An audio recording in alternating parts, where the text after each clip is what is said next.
What's up, everybody? Welcome back to Saturdays in the SEC, episode 89. Finally recapped a wild week one.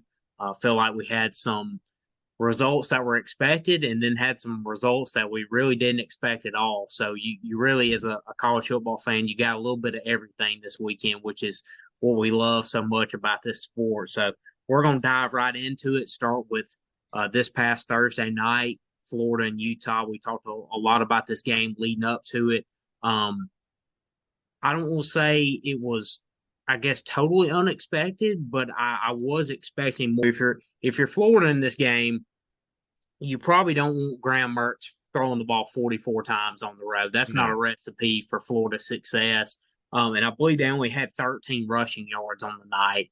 Um, and in this game, it was odd because the times Florida's offense would really kind of have some momentum and get going, it would immediately be stopped by, penalties or killer Thursday night, a turnover. It was just like anytime this offense would kind of get momentum, they would kind of shoot themselves in the foot.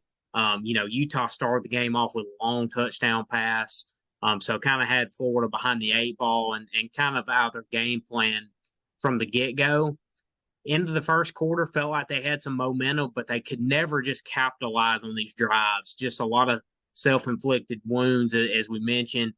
They just didn't look like a well-coached team. And I knew, obviously, they're not as talented as some other teams in the SEC, and we've talked about that a lot. But I expected a little bit better product from the aspect of I didn't think they would shoot themselves in the foot so much. And I know it's week one, so we don't want to overreact to any of these results because it's week one of 12. There's so much football to be played. These teams are going to get a lot of them are going to get a lot better than what they've shown. Some may get worse. So you can't really draw conclusions off of this. But kind of what did you see from Florida? I guess what did you expect, and then how do you kind of see them going forward this year? I expected them to run the football a lot better than they did and throw the football, not worse, but not near as often. But when you couldn't run the football, your only option was to throw the football. Graham Mertz did throw for 333 yards. So he was able to complete a bunch of passes and connect with guys, but they were one dimensional. So Utah knew what was happening. I mean, even if you take away Graham Mertz rushing yards, I think he had negative 29. So they had, I think, 41, 42 rushing yards as a team if you take his away. So they could not get a push up front. The offensive line was weak. I mean, there was pressure on Graham Mertz all night. They were consistently in the backfield. And then on the flip side of that, Florida could get no pressure. And they really struggled tackling. They were a poor tackling team last Thursday. There was a bunch of broken tackles, a bunch of whiffs is what I like to call them. And so I wasn't really shocked because we know what I think about Florida and what they're going to be this year. So this is kind of what I was expecting. I didn't think it would be as sloppy, so to say. I just thought Utah would just, overman them, overpower them, and be the better team, which they were for the most part. And luckily for Florida, if Cam Rising was in here, they would have lost by 30 plus. I mean, they're lucky he was not playing because Utah's quarterback Barnes, he did make some mistakes here and there, but I mean, first play of the game for Utah, 70-yard bomb, setting the tone. You got to love it. Obviously, I had some money on Utah, so I really, really loved it. But what really shocked me big time was the lack of run game that Florida could get going. I mean, they had zero chance to get it going. Their offensive line couldn't get a push, and then when they threw the ball, they really couldn't protect all that well. So, I mean, it's about what I expected, but maybe just a little worse from Florida's end because Utah was about what I expected them to be. And again, they're going to be better when Cam Rising gets back and he's leading them. Yeah, and like we mentioned too, with Florida, they hitting that touchdown pass early for Utah, and then they're down 17-3 at half. So it just felt like even pretty early in the game, they were kind of out of sorts and out of their game plan early. They kind of realized like, okay, our run game's not really clicking, and we're down in this game, so we feel like we have to throw. And that's just a recipe. That's not Florida's recipe for success this Right. year. And even though I thought Graham Mertz was solid in a lot of aspects, but just wasn't in a good enough position to really make anything happen from the standpoint of, like I said, when they had good drives going, they shot themselves in the foot. It was a 4th and 1. They were going for, I believe, in the second quarter, got a false start, backed it up to 4th and 6, and then miss a field goal. It was just things like that just kind of snowballed on them, and they just couldn't ever sustain anything offensively or finish drives was really the main thing. And they were behind the chains consistently. So rough night for them. I want to see how they bounce back. I mean, obviously, a lot of Billy Napier hate after this game. And I mean, it is warranted. I mean, they did not look like a well coached football team at all. But I thought some of the criticism was a little too far. I mean, there were some people, basically calling for his head already. I think that's very premature. I think a prime example is look what Mike Norvell's done at Florida State. His first 2 years, Florida State didn't look like a well-coached football team. I think they won 8 games his first 2 years, or 8 or 9. So these things take time. It does, and I think the transfer portal now puts pressure on a lot of these coaches, and administrations and fan bases are so hungry to have it right away with the transfer portal, and they see other schools doing it, but it just doesn't work that way everywhere. I mean, it does take time. You can utilize the transfer portal, and that will propel you quicker, but that doesn't mean everybody's going to use it and win right away. Like, obviously, we know that everybody can't. So he's got a great recruiting class going forward. So I think I'm kind of telling everybody, just pump the brakes a little bit, give him some time. Let's see how they respond. Now, obviously, it was very ugly. We know that, but I think in the long run, they're going to be just fine. It's going to be patience. So, 100%. I do believe you got to look at the roster. Yeah, go ahead. My bad. No, I was just saying, I believe he's a really good coach. He's got a great recruiting class coming in for 2024. He already had a nice one last year. So I think if you give him time, you'll start to see some results before too long. Yeah, 100%. It all comes down to roster. No matter how good of a coach you are, if you don't have the Jimmys and Joes, you ain't going to be that great. It all comes down to the roster he inherited. I mean, we all remember 2 years ago what Dan Mullen was saying when he was asked about recruiting. He's like, "We'll worry about that later. We're not worried about that right now." That is the main thing a head coach needs to worry about. The coordinators and the position coaches, they are always constantly worried about the now with the team and the next week and things like that. But the head coach has got to recruit well. And that's the main thing he needs to worry about until, obviously practice time and the game time. But that is their number one end all be all. They've got to be recruiting. I mean, we watched the Swamp Kings documentary. And what did Urban Meyer say when they won their national championship? He didn't even enjoy it. As soon as the game was over, he got back in the locker room. He was calling and texting recruits. Like, there's a reason they had players like that, because he cared about it and he worried about it then. So it does come down to the roster he inherited, and he is going to get better. But you're right, man, especially with what Prime did or has done this year. Obviously, it's game one, but with what he did with the influx of talent that he got from a team that won one game last year and then went out and honestly dominated the team that was in the national championship game last year, which they didn't put on a great show there, but they made it there. They beat Michigan. They only lost one game, like one before the national championship. So he's got to get time. But like you said, in the 2024 recruiting class, he is doing a well of a job recruiting. It is going to take time. Like you said, Mike Norvell, he's got Florida State where they want to be, and they're going to progress and get even better and better. He was just like Billy Napier in his first 2 years. Like, he's got to get his guys in there, and he's got to get guys that are bought into his program. It's not as easy as what Coach Prime's doing, because Coach Prime can go get guys because of his name and who he is. Everybody wants to play for him. He was a two-way athlete at the NFL at times. Like, the dude he was Prime for a reason. He's still called Prime for a reason. It's not hard to get guys to go play for him, because he knows what he's doing clearly. And not that other coaches don't, but not that Napier doesn't, but it's a lot easier to sell Prime than it is Billy Napier, in my opinion. So you got to give him time and let him get his guys in there, and they're going to be okay. I've been saying this to my buddies that are Florida fans, like, they're not going to be great this year. They weren't great last year, but they are going to progressively get better, and eventually they're going to be back to the helm of what we're used to Florida being under Napier, because he's a damn good football coach. We saw what he did at Lafayette. The dude knows how to win, and when he gets his guys in there, he is going to win. I firmly believe that. Yeah, I'm with you. I've been preaching patience as well. It's definitely going to take time. I really truly believe you really need 3 or 4 years to really see. If we're in year four and the trajectory is the same or is headed down, then it may be time to reevaluate, but not game one of year two No. when you've got the number three or currently the number three ranked Mm-hmm. recruiting class for 2024, and clearly he can recruit. Yeah. He's proving that now, so I think it's way too premature to be throwing the keys away on him already. I mean, it's a $31 million buyout. I don't believe he's going anywhere this year. So like I said, patience. Let's see how they progress. There's a long way to go this year. I'm certain they'll get better. I'm not expecting a huge win total this year. I mean, just with their schedule in general, I just don't think they're there yet.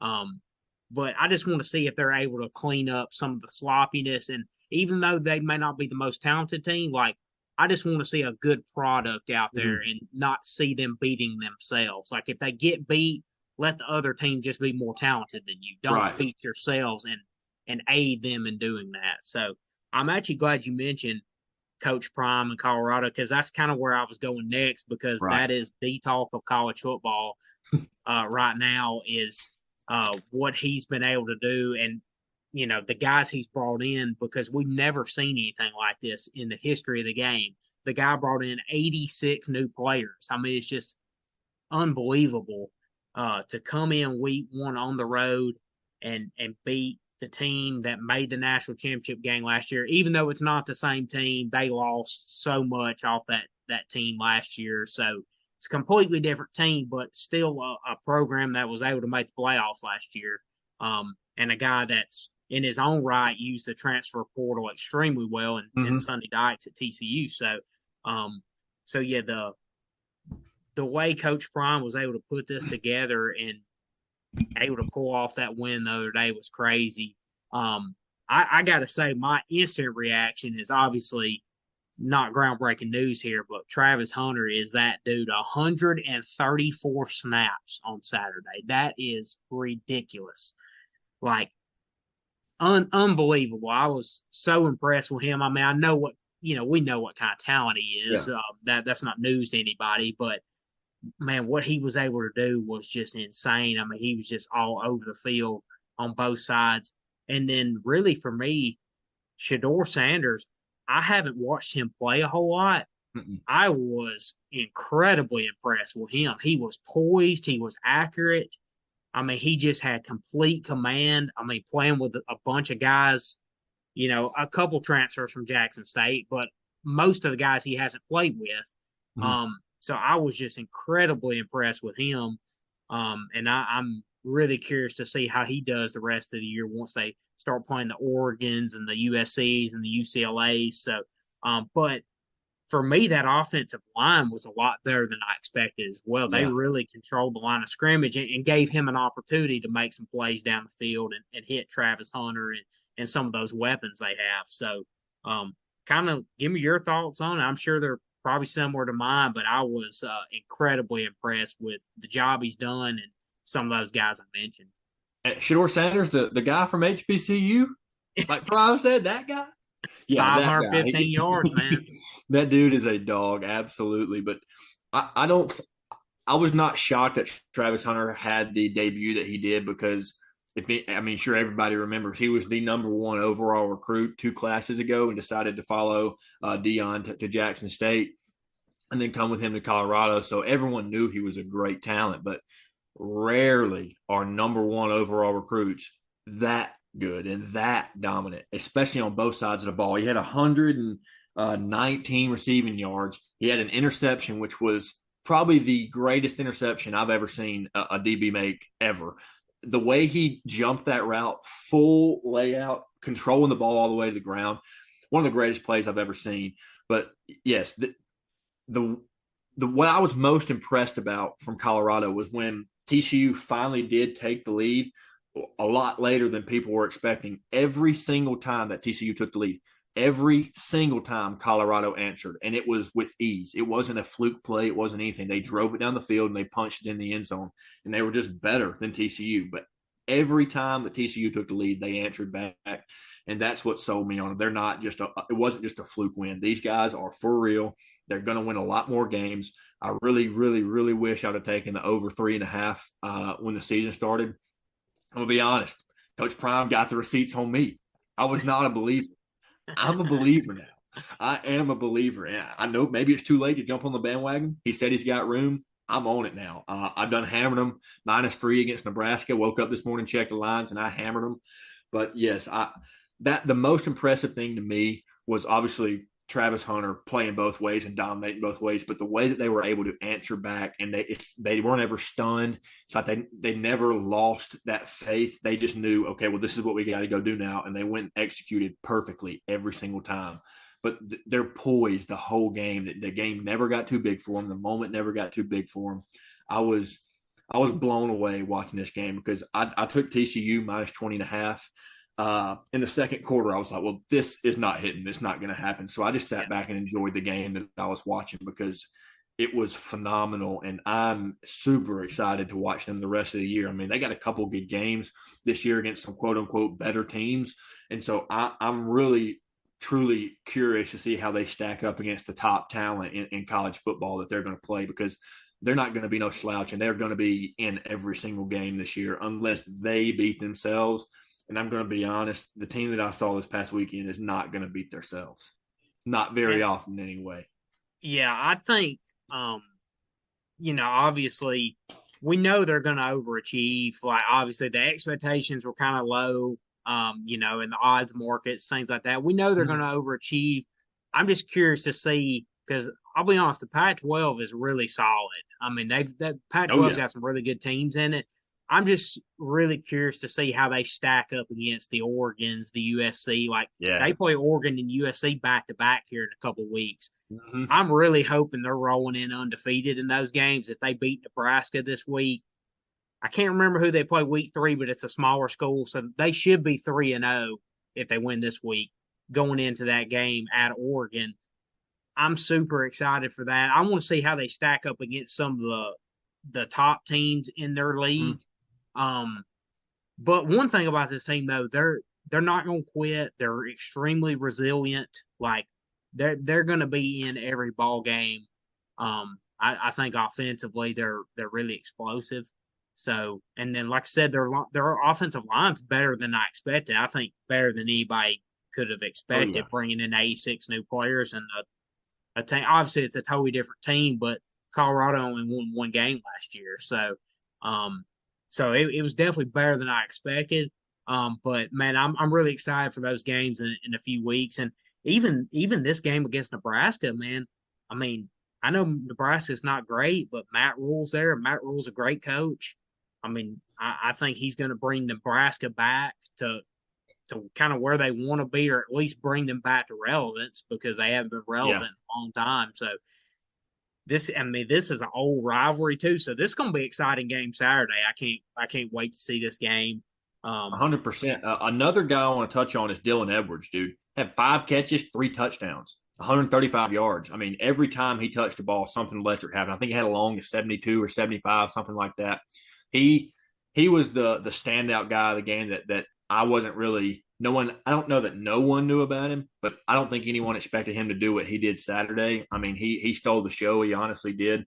But another thing that blew my mind was that TCU kept going after they kept going after Travis Hunter. They kept throwing his way. Every single snap that they threw the ball, it seemed like they were throwing it at Travis Hunter. I was like, hey, I get it. I respect it. You want to go after the best guy because you think you're better and you want to challenge him.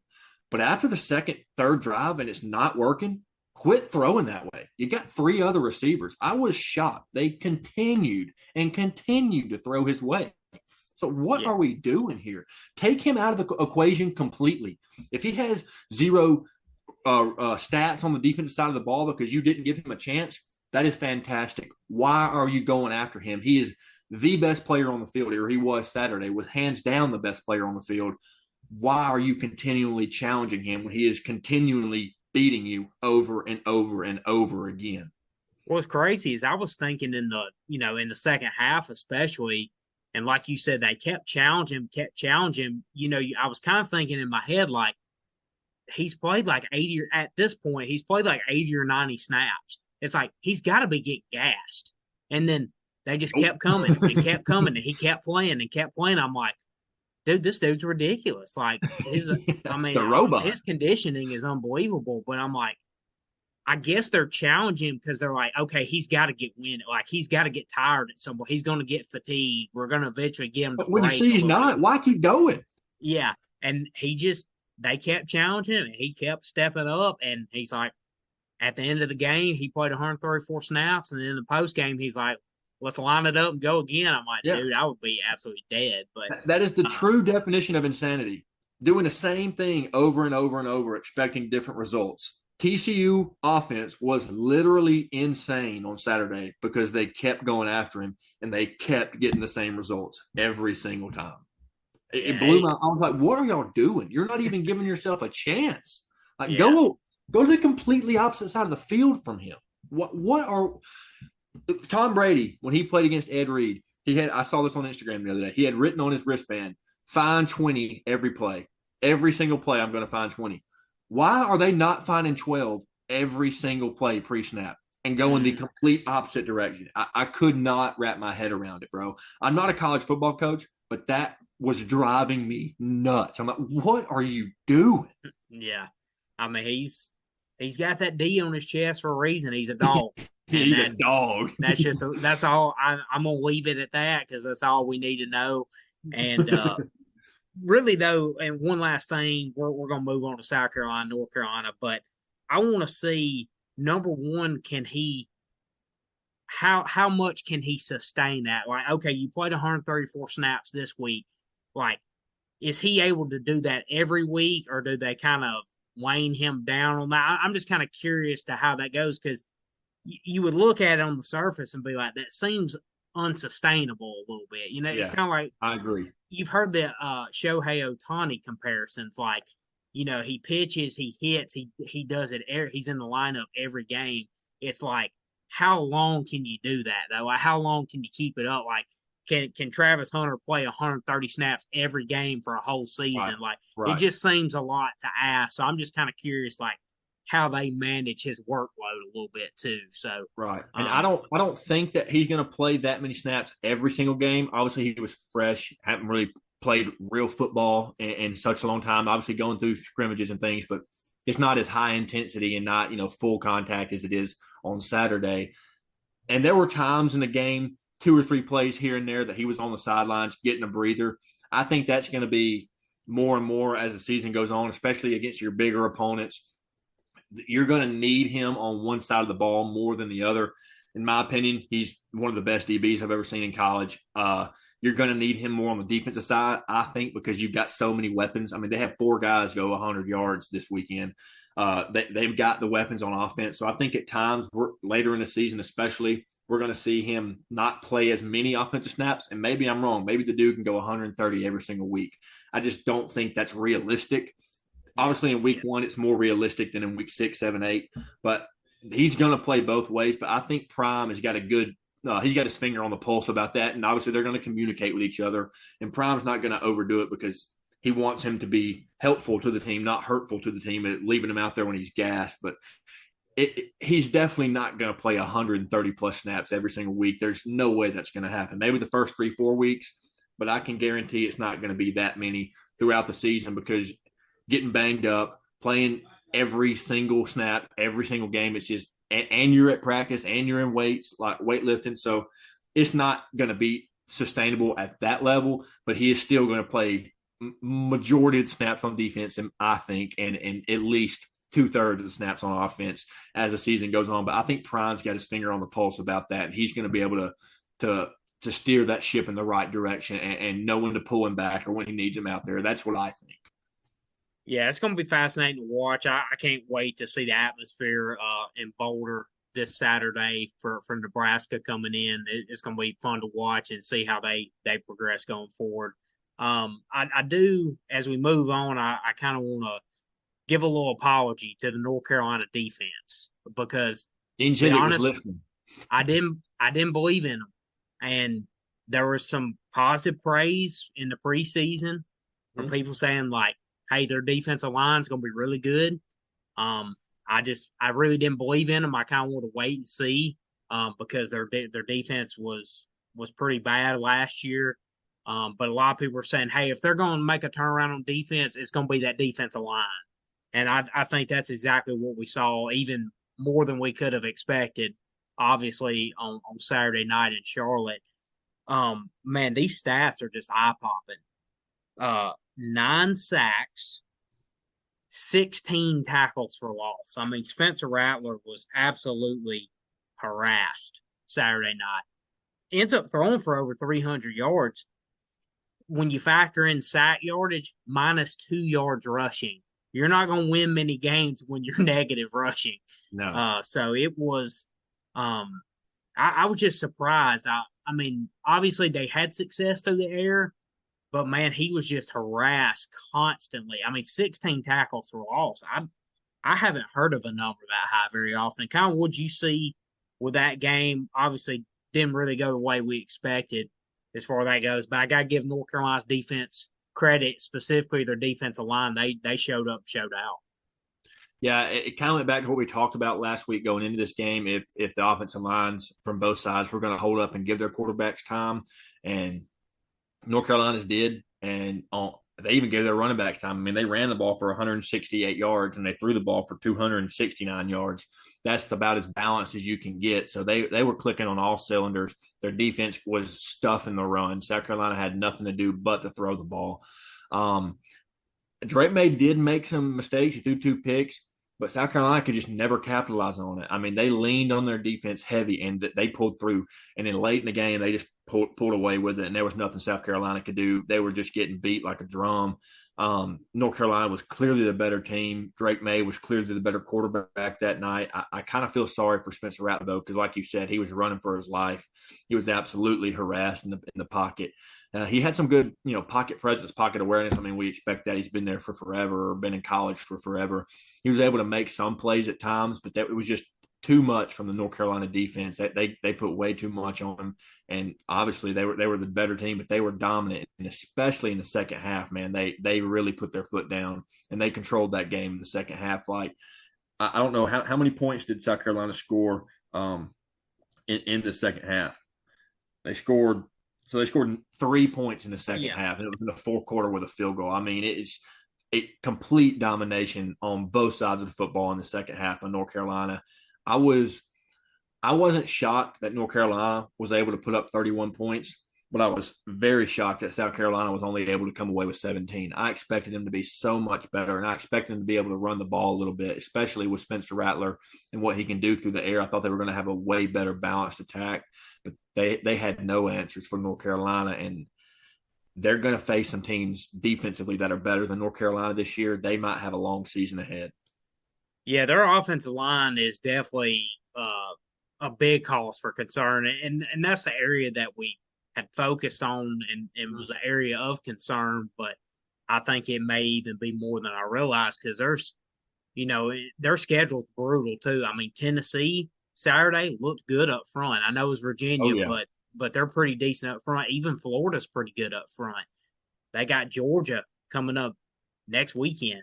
dominant. I They're mean, so fast on defense. Texas A&M has got a really good defensive front. So I mean this is an area that I don't know if they can get it rectified that quickly. So it's a big area of concern. And when you look at 4 of 18 on third and fourth down combined for South Carolina, -2 yards rushing, they won the turnover battle 2-0 Yeah, and only scored 3 points off those 2 turnovers. So when North Carolina turned the ball over. I mean, their defense stepped up, and South Carolina could never take advantage of it. And that was really the ball game. They got pressure to Spencer Rattler, and yeah, he threw for 300 some yards, but when you don't rush for any, you become pretty beatable. So, yeah. and you don't convert third downs because you're in third and long a lot. So it makes it even harder on you. So yeah, it wasn't necessarily what I expected.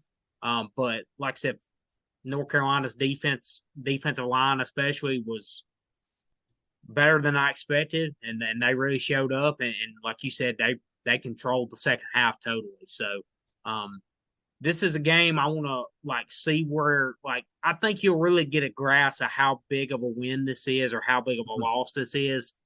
5-6 weeks down the road. A lot of these games, week one, you see like, oh man, that's a big win or oh, that's a big loss. But a lot of times you don't really know the magnitude of it till later in the season. I think this Yeah. game's the same way. Like, I think if North Carolina continues on that trajectory and they're playing really good football, their defense is improved, like they looked on Saturday, like you may look back in several weeks and be like, okay, that really wasn't as bad of a loss. Or if South Carolina, like, hey, if their offensive line's just really not that good going forward and they don't improve, then you may look at that win from North Carolina and go, well, that really wasn't as good as a win as we thought it was. So it's just one of those things you kind of have to see how it progresses. And I think in a month and a half, you'll get an even better grasp of kind of what this win or what this loss means for both teams. But um, another team I want to touch on, Tennessee, uh, on Saturday playing Virginia in Nashville.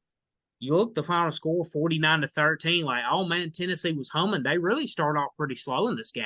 Yeah. They only scored on one of their first five drives. So it wasn't like they were really, clicking like we've seen Tennessee doing. And even with that being said, they still scored half a hundred on them. Yeah. So Joe Milton thought he was outstanding, 70% completion percentage, 4 touchdowns, no interceptions. Um, Tennessee was really dominant on the ground, almost 300 rushing yards, 5 touchdowns. Um, Virginia just really had no passing game at all. I mean, they were pretty much one dimensional. I think they only threw for 106 yards. So, kind of really what I expected, honestly. I mean, I didn't expect this game to necessarily be close. But I do think it is impressive or a good sign for Tennessee. Like, hey, we really don't even feel like we were humming really, and we still, had a pretty productive afternoon. So I think if you're Tennessee, you got to feel good, and their defensive line looks pretty strong too. I think they're improved up front a little bit. So, kind of give me your thoughts on Tennessee and kind of what you saw on Saturday. I honestly thought that we were going to see more of an air raid than we did ground game, and we saw both, but they were really really good on the ground. Mm-hmm. And what I saw, what the biggest takeaway from me was from that is Joe Milton running the ball. I mean, he only had 33 rushing yards and he ran the ball 9 times, but he took the ball in his hands down there in the red zone inside the 25-30, not necessarily the red zone, but down there close to the goal line. He was taking hits, he was delivering hits, he was finding his way into the end zone. And that's what really not shocked me, but that's something I was not expecting to see. I wasn't expecting to see Joe Milton take the ball and just dominate on the ground that close to the goal line. I really expected them to throw the ball a little bit more than what they did. I mean, they tossed it around 30 times, completed 21 passes, but they were able to run the dang ball. I mean, Jalen Wright, 12 carries, 115 yards. And then you had Dylan Sampson, who had 13 carries with 3 touchdowns. So they really dominated the run game. Joe Milton had 2 rushing touchdowns and 2 passing touchdowns. So he lit up the stat sheet for sure. But his running ability and the way he took hold of the drive down there in the red zone really impressed me big time, because I didn't know how he was going to be in that moment when he's finally the guy. Yeah, I was really impressed with him, man. Like I said, I just thought his decision making. There was a few times where he went through his progressions and checked the ball down. Just seeing those signs. Obviously, he's a veteran guy, but you know, even for a veteran guy, he doesn't have just a ton of experience. I mean, obviously, he's played in some big games, Mm-hmm. but for a redshirt senior, he still hasn't played like a ton of football, especially where he's the guy. Right. So I thought they saw what they wanted to see from him, making good decisions, going through his progressions, like I said, not always taking the big shot, like, hey, like, I'm going to keep us in the right down distances and make the right play for us, even if it's not flashy. I'm going to check the ball down. So I think they saw a lot of the signs they wanted to see for him, and he threw an absolute bomb to Ramel Keaton that he Yes, dropped, he and that did. was a, I mean, Wide I open. just hearing from people at the game, you see on social media and stuff like, I mean, and we've talked about it a bunch, man. Like they said in warm ups, he's throwing it like 80 yards in the air, like just looks almost effortless. It's just unbelievable arm talent he has. Um, and I think with Tennessee's wideouts, he's going to be able to show that off a little bit more coming up this season. But before we get into our previews, we're going to talk a little bit about Alabama and Auburn, their opening games. We're going to start with Auburn first, and then we'll lead that into a Cal preview in week 2 here. But just kind of give me your thoughts on Hugh Freeze' first game on the Plains, kind of what you saw from the team. Thought the crowd was electric. It was an awesome crowd for his first game. Um, and to be honest, I liked a lot of what I saw from them. Just kind of give me your thoughts and your takeaways. Offensive line, absolutely loved it. Definite upgrade from the last few seasons. Defensive front, not so much. If teams can run the football, they're going to be successful against Auburn. Not necessarily that they're going to beat Auburn every time, but they're going to be able to move the ball down the field if they can run the football. So that's kind of a concern for sure. Is the defensive front. Secondary looked great. Had a pick six. Special teams looked awesome, but the offensive line was fantastic. Definitely some weapons on the outside, and we were able to run the football without Jarquez Hunter. So that's big. He's back in practice this week, or running through game practice this week, and he was held out last week along with a couple other guys. Nick Larner's also back, according to reports today. So maybe they'll be back this week and be playing against Cal. But I really, really thoroughly enjoyed the offensive line. Was able to give the quarterbacks time, create a push in the run game. Again, I know it's pretty much a glorified scrimmage against UMass, but the steps forward that Auburn made on the offensive side of the football, especially up front, it gives me a lot of joy. What was your thoughts on, obviously, we know Peyton Thorne's QB1, thought he had some really nice moments too. I thought he threw a couple deep balls that were really accurate, and it kind of showed you like, okay, like this is why this guy's QB1. But kind of what were your thoughts on Robbie Ashford's usage? Obviously, he got in quite a bit, especially when they got down in the red zone to using the quarterback run game. We know how explosive he is with his legs, and that paid off a lot on Saturday. But kind of what were your thoughts on their usage? Because he got a good bit of looks on Saturday. Yeah, he did. I like the package. Obviously, we all knew that he was going to have a package. We've been talking about that for a while. There's been reports about it. It's not going to be that consistent as the year goes on. Peyton's not going to drive him down the field, and then Robbie's going to go in every single time. It's just that's not sustainable. You become one dimensional. Then it's a lot easier to defend. I think Robbie threw before the game was out of hand. I think Robbie threw one pass for 4 yards, and then he ran every other time. Had 3 rushing touchdowns in the first half. Like did a great job when it did his job. What he was supposed to do. But that it's not going to be that consistent every single time Auburn gets in the red zone or down to that side of the field that he's going to go in at. That's just not going to happen because they're going to end up getting stuffed.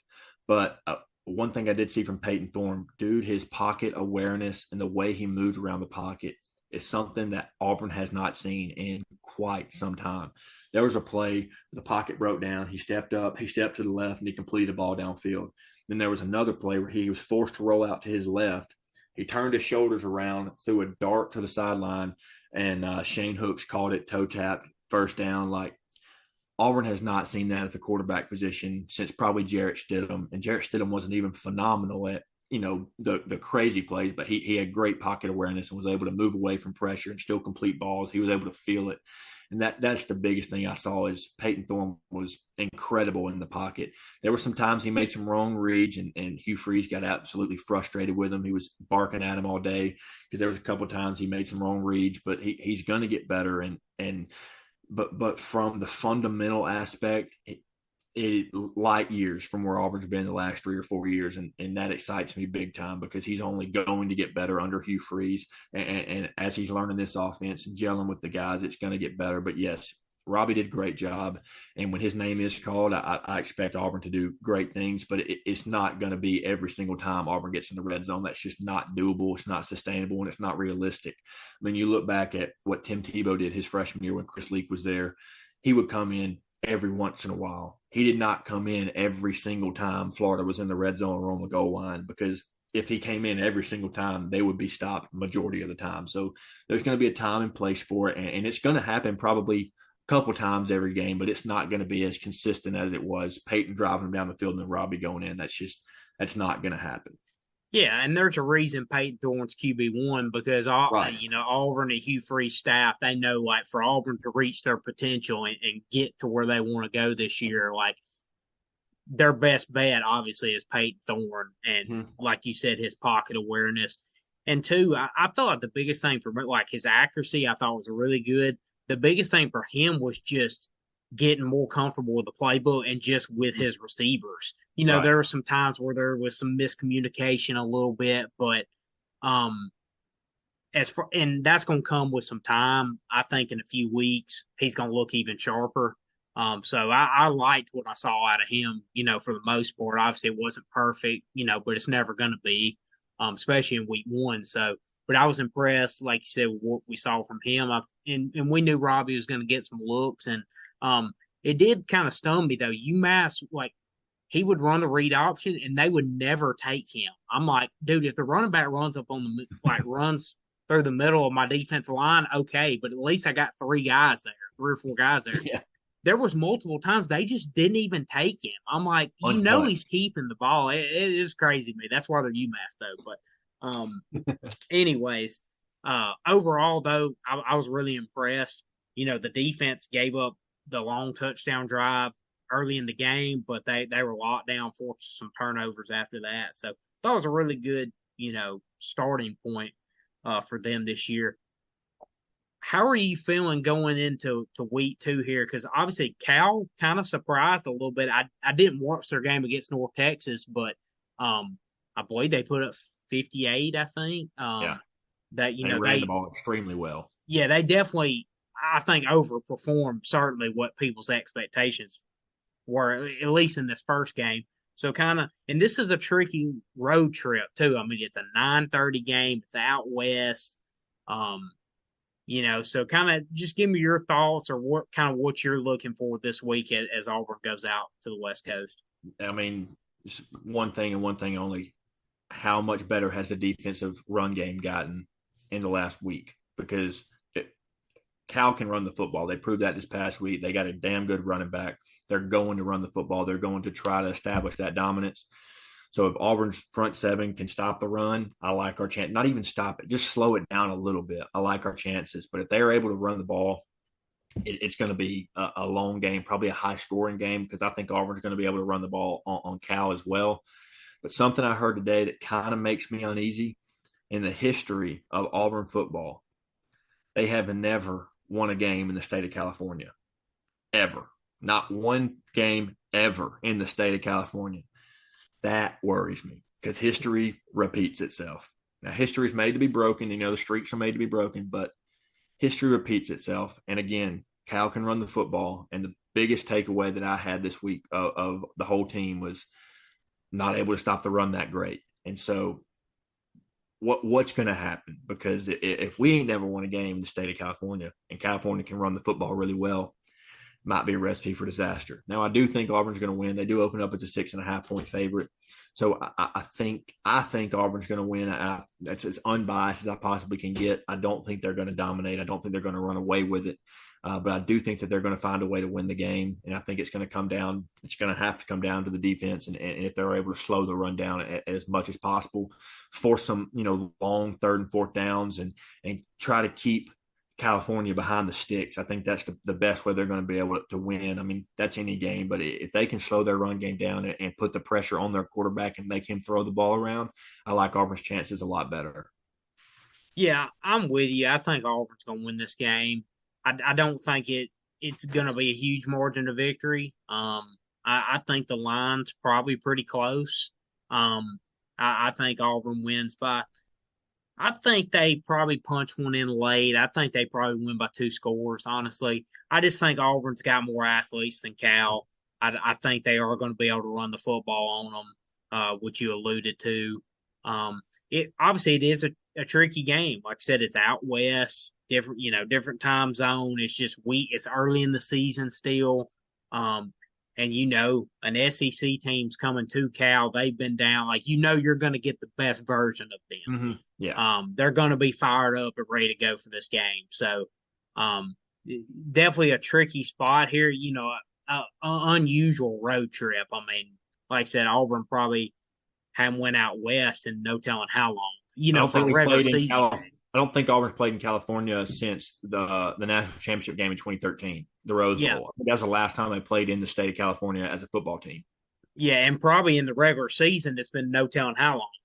So Probably 06, 07, maybe. yeah, so I mean it's been a long time. So just kind of a unusual trip maybe than most years. So do think it's going to be a competitive game, but in the end, I think Auburn's just got too many athletes for Cal.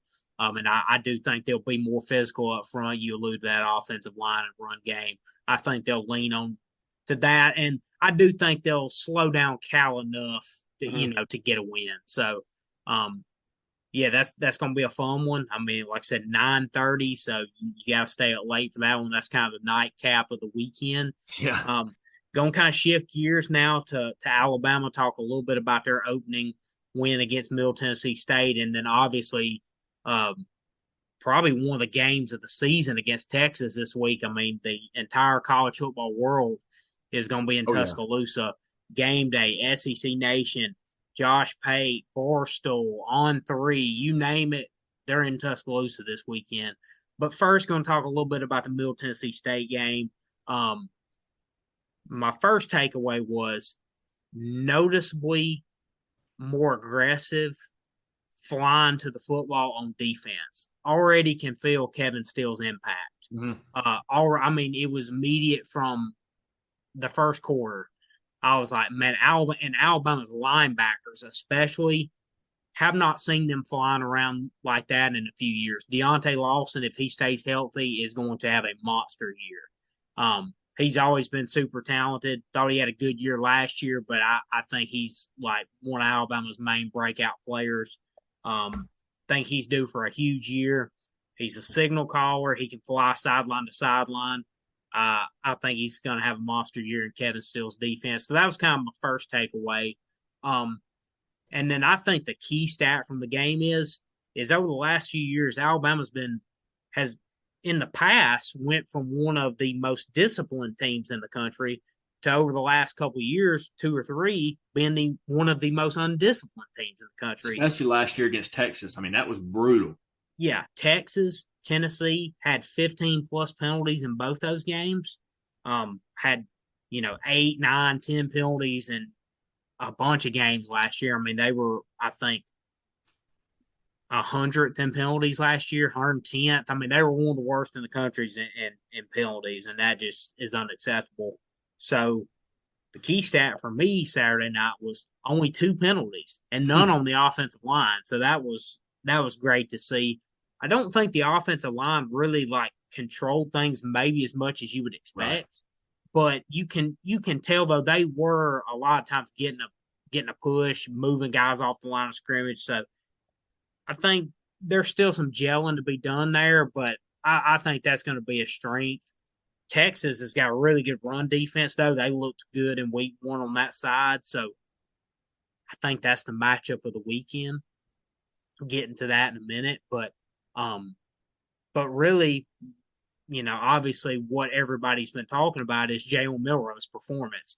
I think for me personally and for the coaching staff, I think everybody else that was watching, I think you saw exactly what you wanted to see. We know what he can do with his legs, but one of the keys for this offense this year is like you got to hit the deep shot when it's available. Mm-hmm. And 3 times they took deep shots Saturday night, and he hit all 3 of them. So that was awesome to see. You could tell the difference, even though it's Middle Tennessee State. So I want to see it this weekend, but a different level of poise in the pocket. Great decision making. There wasn't a decision he made Saturday night in the pass game where I was like, yeah, that was a terrible read, or yeah, he threw that into coverage. There wasn't any of that Saturday night. There was a few times where I know one play in particular where it was a little tall sweep to the right, and he was supposed to check out of the play and didn't. It ended up in a loss, and Saban referenced that in post game. I think there was a few things like that technically that he maybe should have checked out of or could have done a better job of in protection. But as far as his decision making with the football, um, he was outstanding, very accurate, and obviously, he made some plays with his Mm. legs. The ball got snapped behind him and early What in a the play. first quarter, and made a heck of a play like that. That's what he can do with the ball in his hand. So, but kind of previewing this Texas game, as I mentioned, the most exciting matchup I'm looking forward to is Texas wideouts against this Alabama secondary. Malachi Moore, Jalen Key got a little banged up, so I think at least one of them will be ready for this game, but I really don't know for sure. We'll see as the week goes on.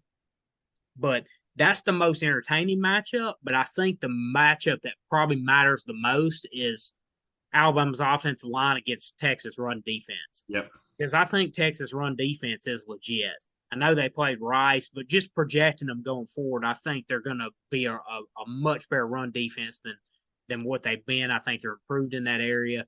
So I want to see if Alabama can kind of run the football against them. That'll obviously take some pressure off Jalen Milroe. So I think that's really the key matchup to watch. But that matchup with the receivers in the secondary, man, there's pros all over the place. So um, I'm excited. It should be a heck of a matchup. We know what happened last year in Austin. Now Alabama squeaked one out 20-19. Mm-hmm. So I'm expecting another really close game. I think Alabama's going to pull it out, though. I would. The line's at 7. I would probably take Alabama to cover, but I don't think by a whole lot. I think Alabama wins by about 10-14, maybe 2 scores, Yeah. give or take here or there. But I do think I think Alabama's defense can make life tough a little bit for Mm-hmm. Texas because their offensive line really struggled in week 1. So I do think Alabama's front, and especially if they can get pressure, that's going to help Alabama's secondary out even more. But I do think Alabama can get pressure, make life tough for Texas offense a little bit. If they can do that, I'll feel pretty good about their chances. Yeah, I like Alabama's chances. I think they're going to win. I think they're going to win big, to be honest with you. I think their defense is going to give Quinn Ewers all he can handle. Like you said, their offensive line kind of not wasn't bad, but they struggled at times against Rice. So I think Alabama's licking their chops defensive wise. They're going to go in there. They won the game last year, but I feel like they got embarrassed, and so they've been counting down the days to this game, 365 days that they're going to go out and show what they're really made of, and that Texas is not an evenly toe-to-toe match team with them because they're not. I mean, not yet anyway. I just don't. I think Alabama's going to win big. I think by 21 or more, if I'm being real. I'm probably laying the line on Alabama. I'm probably putting a good amount of cash on it. Maybe I'm wrong. I was wrong on a couple games this weekend, but honestly, I had a pretty good weekend. I came out on top, so I can't be upset. But I really do think that this Alabama line is a little too tight, and I think Alabama's going to win big. But one more game I want to review or recap before we get into all our previews is the LSU and Florida State game. We talked about last week. We got to talk about that. We talked about it. It's got national championship implications. Week 1, it's as close to a national championship game as you're going to get in the regular season. And we talked about we felt like we knew what LSU was, and we had heard what Florida State was supposedly going to be and what they had, but they downright showed us they were 100% the better team. Now, LSU is not as bad as their scoreboard showed and as bad as that game showed because they left 21 points on the field for sure. They drove down the field. I think it was 70 something yards their first drive. They get in the red zone and they stall out. They don't go for a field goal. They end up going for it and they don't get it. I think their first 2 trips to the red zone, they ended up coming away with nothing. That can't happen. That cannot happen against any team, but especially against a team that's you're competing to potentially put yourself in a driver's seat for a playoff appearance. I think that's over now for LSU. They got exposed several times. but I was texting you during this game. It's like they lathered these balls up with baby oil before the game. Both teams. I mean, both teams couldn't catch a cold. It was ridiculous. Now, in the second half, Florida State got a lot better, and they were able to control the football, and they dominated. They scored 31 unanswered points in the second half, and they were clearly the better team. But LSU, there's 3 plays I can see off or count off the top of my head that the LSU receiver had the DBs beat from Florida State, and they just flat out dropped the football. There was one late in the game when they were only down a touchdown, hit a guy down the sidelines, and he just right through his hands. There was another one on a slant or a post route. He had the DB beat. Now, Jalen Daniels did kind of throw it behind him a little bit, and if he catches that ball, he runs to the house untouched. He can run backwards to the house, touchdown. But then down there in the red zone, I think they went 6 times, only scored 2, maybe 3. They were 50% on red zone or just under that, whatever it was. It was atrocious if you're going to compete for a championship at any level, at the SEC level or the national level. LSU is not the team that we expect them to be. And again, if they capitalize on those plays, a lot of ifs, but if they capitalize on those plays, it's a lot closer of a ball game. I still think Florida State comes away with it. But I was shocked at how many self-imposed wounds LSU gave themselves because they got in their own way. Florida State definitely beat them and they took care of business, but LSU got in their own way several times, and it blew my mind. I'm like, how is this the same team that we watched last year get better and better and better? They returned so many guys, and they just looked undisciplined, and they got gassed in the fourth quarter. They had all they wanted. They were ready to pack up and go home. They were out conditioned. They were out efforted, and you could tell that FSU cared more and wanted it more, especially late in the game because LSU was gassed, and they just kept getting in their way over and over again, getting in their own way. I was blown away. I was very frustrated because I had money on LSU, but Florida State, they impressed me big time, but LSU they let me down in the sense of how they played the game. That is not the team we were expecting to see. Yeah, I mean, and it was a great game for the first half. Obviously, LSU Yeah. goes into half with a lead. But yeah, like you said, they just got dominated in the second half, especially like you mentioned, the fourth quarter. LSU packed it in. I mean, they did not want to tackle Trey Benson or Johnny Wilson or Jaheim Bell. I mean, Jaheim Bell's last touchdown, that pretty much summed up the second half. He ran into the end zone and lowered his shoulder on the guy, and he just went flailing into the end zone. I mean, it was pretty rolled much around twice on the ground. Yeah, I mean, he just got absolutely pumped, and that was pretty much the recap of the second half. Like you said, though, I was incredibly impressed with Florida State. Just looking at them right now, their roster doesn't have any weaknesses. I mean, they're pretty good defensively, offensively, veteran quarterback. Their offensive line controlled the line of scrimmage for most of the night. Their wide receiver group, their pass catching group is incredible. You mentioned there were some drops. Johnny Wilson dropped a couple easy ones. The contested catches were being made, and that kind of went for everybody. The easy ones were being dropped a lot of times, and that was the same with him.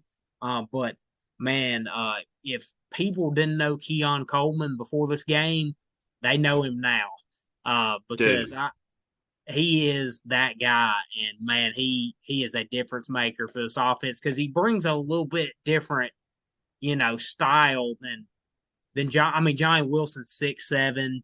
Jaheim Bell's a big physical tight end. But Keon Coleman is physical as well, but he brings a little different element, to this receiving core. So I was extremely impressed with him. Just the entire team. They looked well coached. It looked like an SEC roster. I mean, it really did, and they dominated a really highly rated SEC team in the second half. So, but like you said, I think this game really should have been closer than it was, and would have been if LSU, hadn't shot themselves in the foot so many times. I mean, it was kind of sloppy in the first half, though. We were talking about, they muffed a punt again against Florida State like they did last year. Florida State recovers it. The very next play, Florida State throws an interception. I know it's week one. They're shaking the rust off. But the first half, super sloppy on both ends. The second half, Florida State was sharp as attack, and LSU got sloppier and sloppier. Yeah, I mean it was incredible, turnaround, I guess you could say, in the second half, just as far as how dominant Florida State was. Just really punished them. I'm excited to see, you know, obviously week one, it's so easy to go, well, that team's going to be in the playoffs or that team's going to be sorry all year or whatever. And I just, so many times you see that and it ends up not going the way you expect. Um, and Clemson looking the way they did last night. Um, Talk about shooting yourselves in Abysmal, the foot. embarrassing. They shot themselves in the foot how many times inside the 10-yard line? I can't count that high. Back to back drives in the red zone to tie the game, I believe, or to go up, and they fumbled it. Back to back drives. But what are Yeah. we doing? So, and that team really doesn't have difference makers on it like they No. have in the past. So, I mean, this Florida State team looks like the rosters Clemson used to have. And Clemson's still a talented team, but I look at the offensive line, doesn't look as good, especially the receivers. Doesn't Mm-mm. look at like I'm not seeing any Justin Rosses, any Mike Williams. Like, I mean, and that's a lot to put on a guy. Obviously, K. Klubnik's not Trevor Lawrence or Right. Deshaun Watson. I don't think that expectation should be hoisted onto him. But they don't have a guy like that either, at least not right now. No. So, um, so yeah, it's just I don't know where I just don't see where that difference maker is going to come from for them. So The kind of one tying that thing, back. go Go ahead, go ahead. ahead. My bad. Go ahead. No, I was just saying, kind of tying that back to Florida State. The Florida State roster looks kind of like Clemson's always has Yeah. or has in the last 10 years. So, they play here in a couple weeks. I just want to see if Clemson in any way bounces back. I've got to think they're better than what they showed last night. But Florida State, it's set up beautifully for them. I Oh mean, yeah. that was such a monumental win. We talked about how big of a game this was for both teams.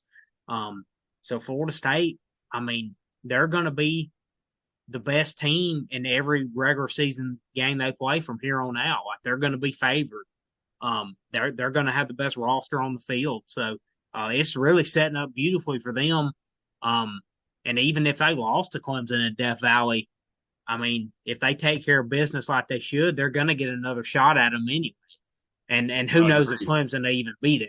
But no, it's setting up beautifully for Florida State. But so many times we've seen teams come out big in week one and then not be able to sustain it. So the jury's still out. Obviously, we got a long way to go, but they definitely looked the part for sure. And I mean, I would expect them to be there the entire way.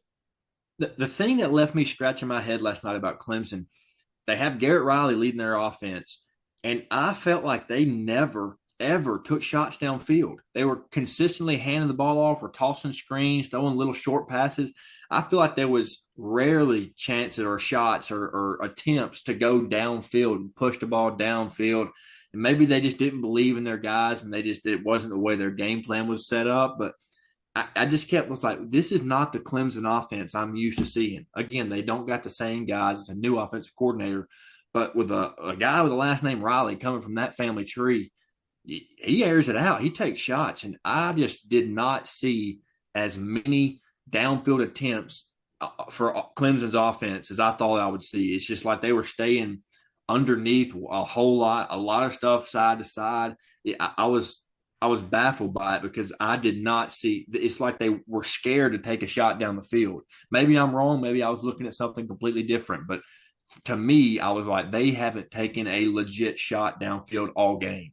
No, I think you're exactly right. And I don't know if it's they didn't trust K. Klubnik, they didn't trust the receivers, or a little bit of both. Mm-hmm. I don't know.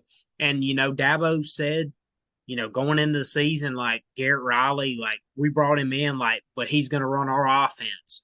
And you've seen, you see Nick Saban say that all the time, like, hey, we bring in a guy, but they're going to run our system, obviously tweaks here and there. But I wonder in Clemson's case if that's like if maybe they're handcuffing Garrett Riley a little bit, maybe. I don't know. It sure seemed that was the game plan because that didn't look like a Garrett Riley game plan to It me also or to didn't look you. like a Or Clemson offense I've ever seen. I mean, obviously their setup plays to go to push the ball downfield, but it's like they didn't even take a shot ever. No chances ever. It was I was like, what? Why are you going 3 yards, 4 yards, five? Take a shot. Like yeah, a it lot was of throws blowing on my the mind. perimeter.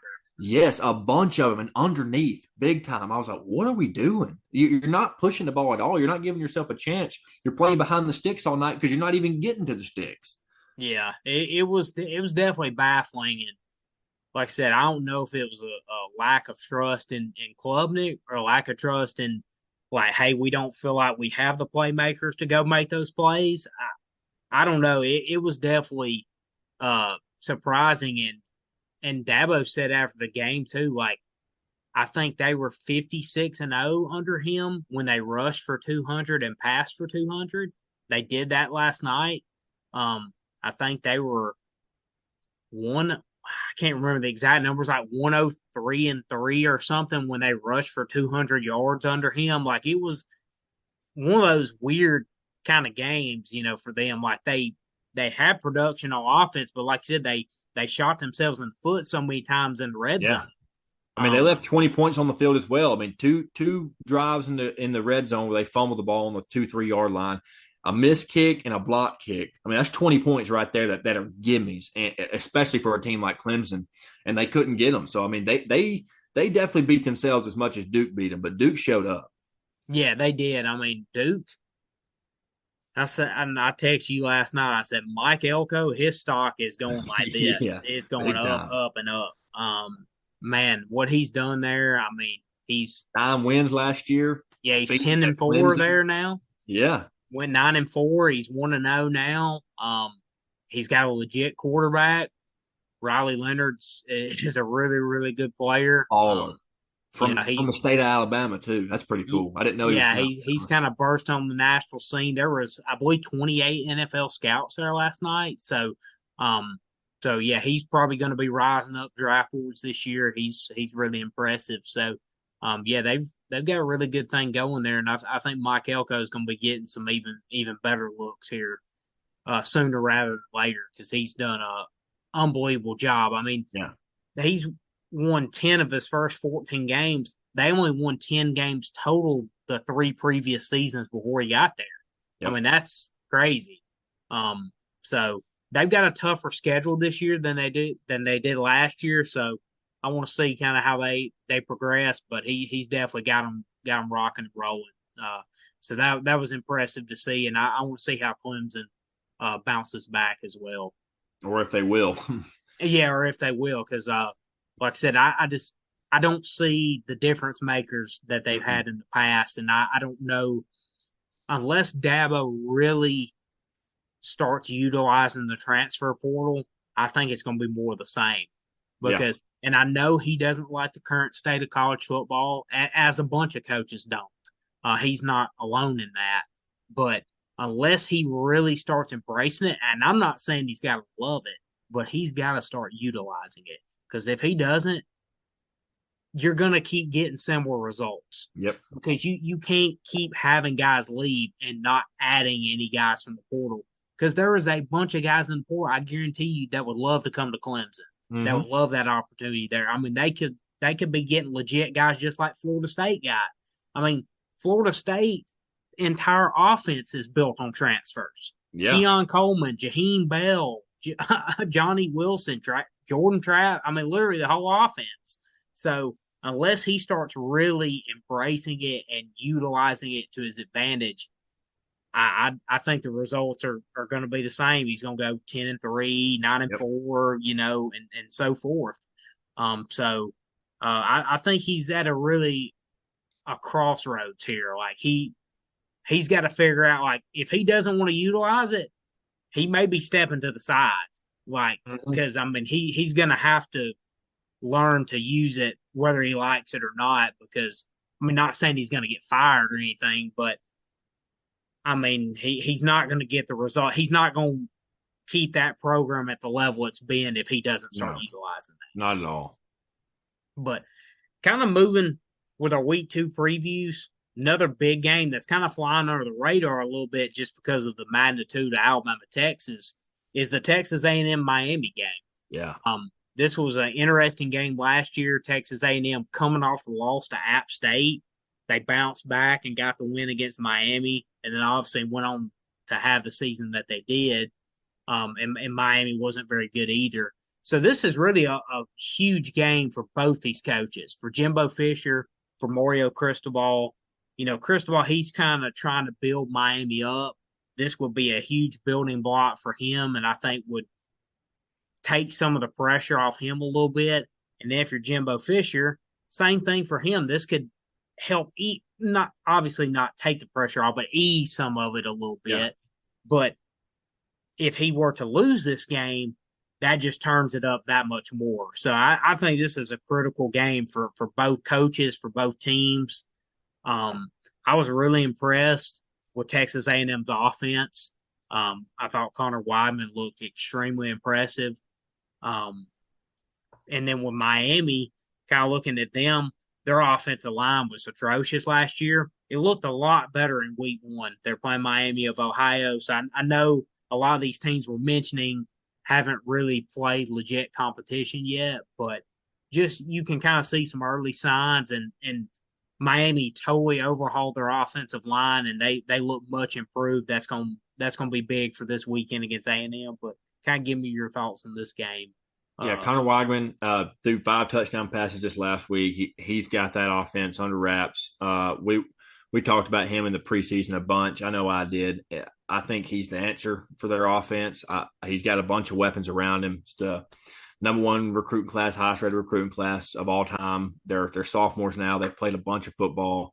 They're no longer rookies. That they understand what it takes, and they have a lot more responsibility. And people are counting on, or their coaches are counting on them at a higher level than what they were the last 2 years. I mean, these guys are going to get, or last year, excuse me, these guys, they came ready to play this past weekend. They dominated on every aspect of the game. Again, it wasn't great competition, but they were playing somebody else that wasn't wearing, maroon and white. So I'm excited to see what they can do. But I think Weigman's the truth, and I expect him to win this game big. I don't think Miami's got the dogs to line up with Texas A&M for 4 quarters. I think it might be a close game in the first half, but I think Texas A&M pulls away because their defense, they played really well this past weekend as well. The run defense was really good, so I expect Texas A&M to win this game by 2 touchdowns. If I'm being brutally honest. Yeah, I think A&M's going to win this game. I think their offense is going to be able to show up. I think this is a chance for them to make a statement. Because obviously they've had a lot of doubters. Last year, based on what their offense did, it was underwhelming to say the least. Yeah. And they've got the quarterback, they've got the receiving talent out wide to get where they want to be, and they've got the talent to be where they should be. I mean, this is an offense that should be,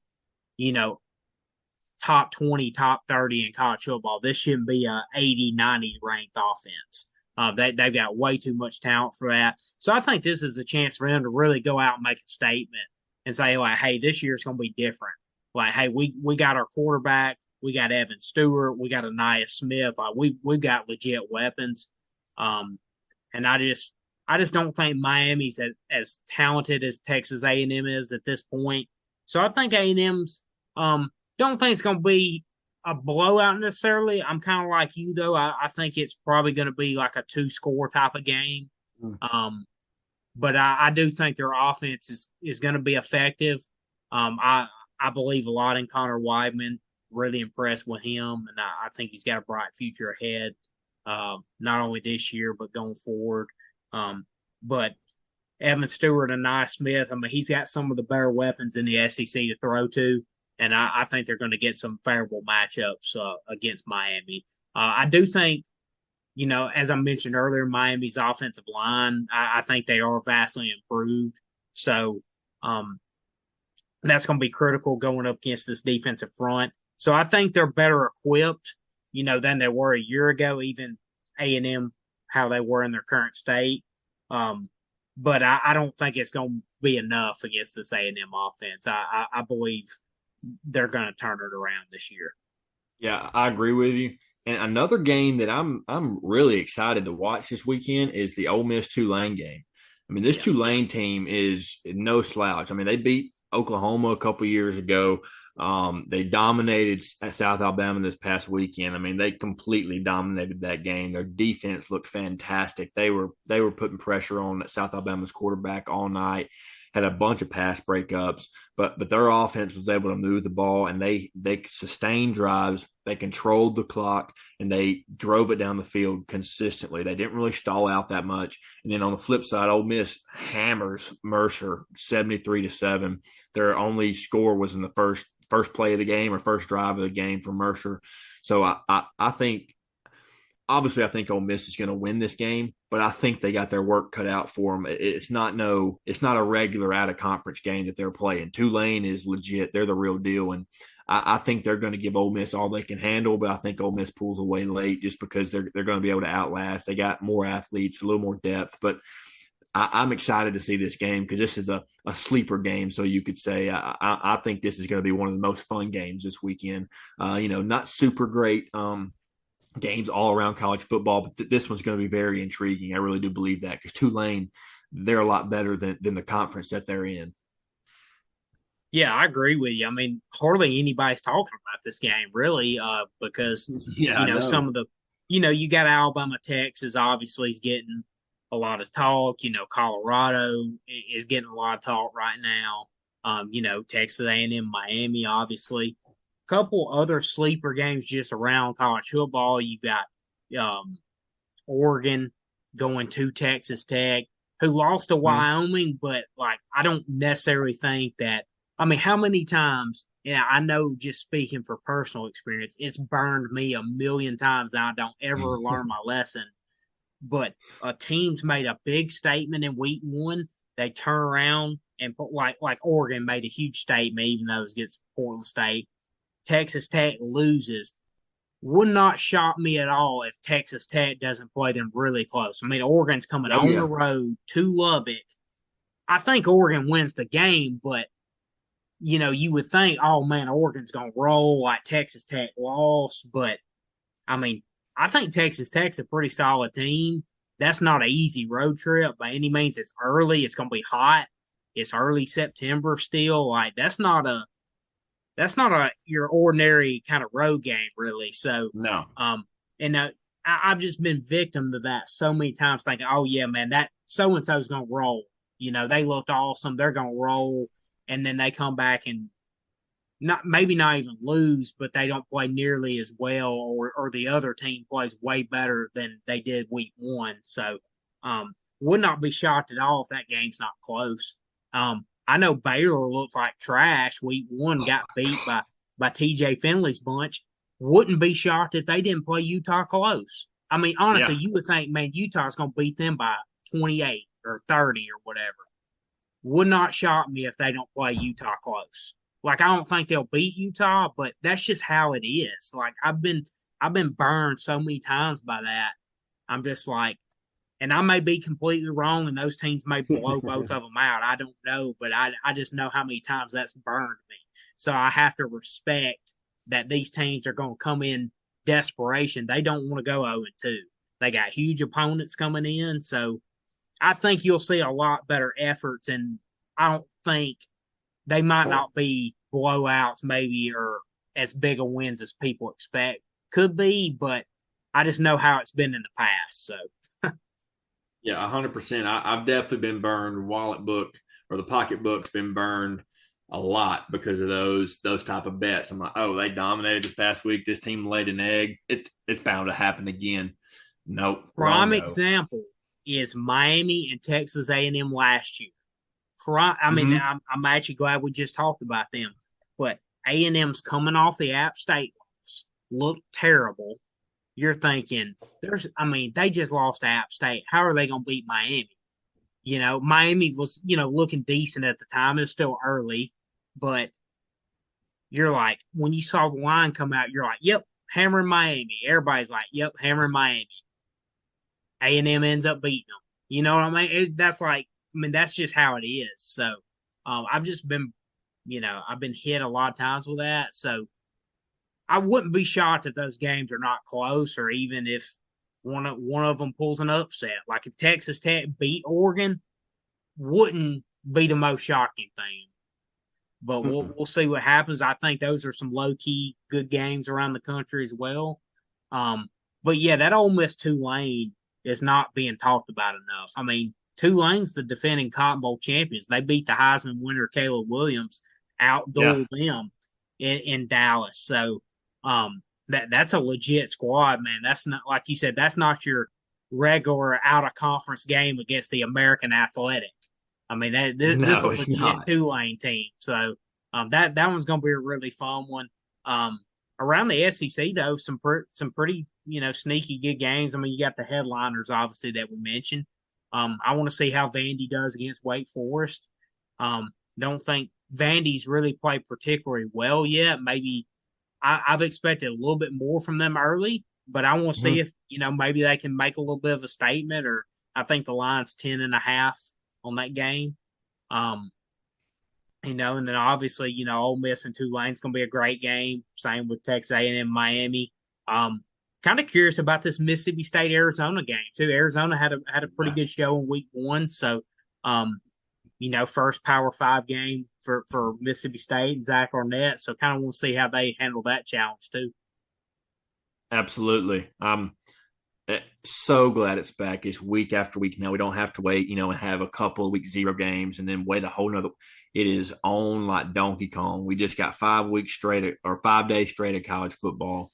We're finally here. We got some big time, big boys clashing up against each other this weekend, and it's only going to be consistently more and more big games, quote unquote, big games as the year goes on. I'm not rushing it at all, but I'm so glad it's finally here. Me too, man. There's nothing better than this time of year. Before we kind of wrap it up, I know it's getting late, but give me some of your best week two bet picks if you have some. I'll just go ahead and roll off a couple. I think we hit on a couple earlier. I'm with you. I like the Colorado -3. Mhm. I think they're going to ride that wave of momentum.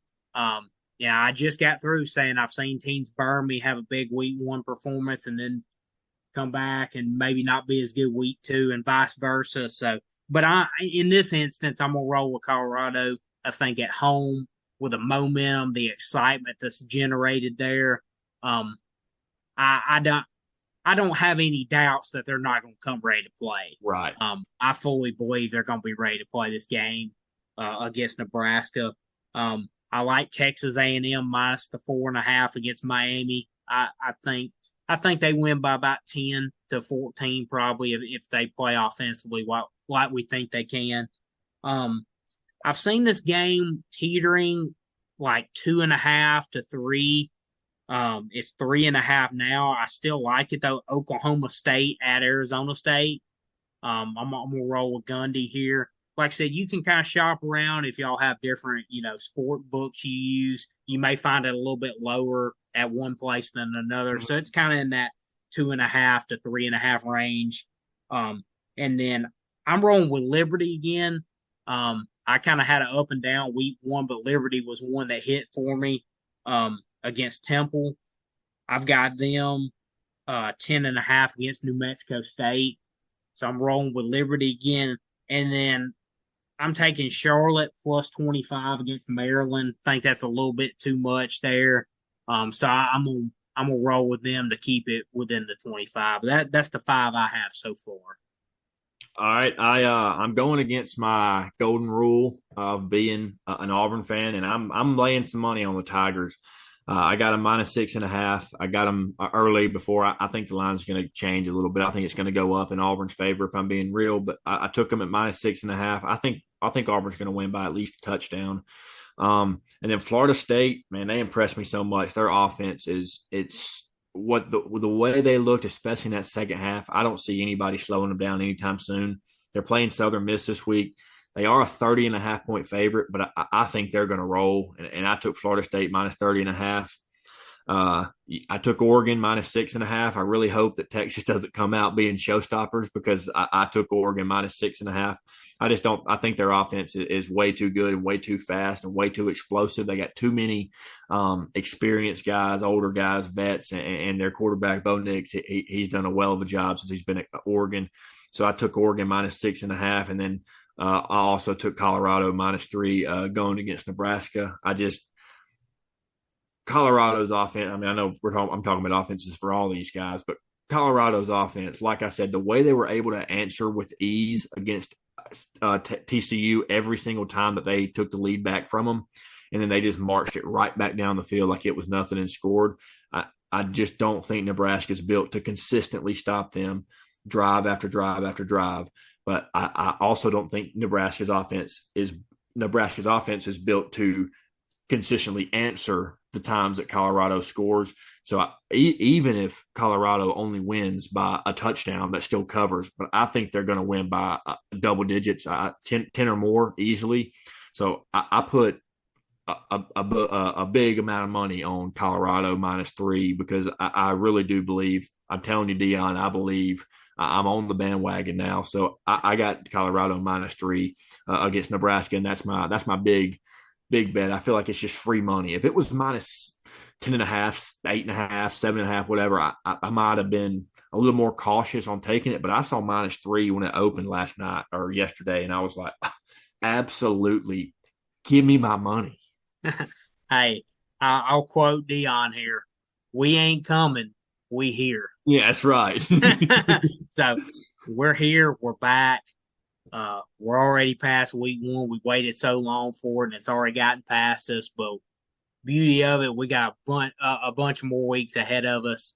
So week 2 is coming up right around the corner. So appreciate you guys tuning in. Be sure to like the video, subscribe to the channel. We really appreciate it, and we'll be catching up with y'all after week 2. And hope you enjoy your college football weekend.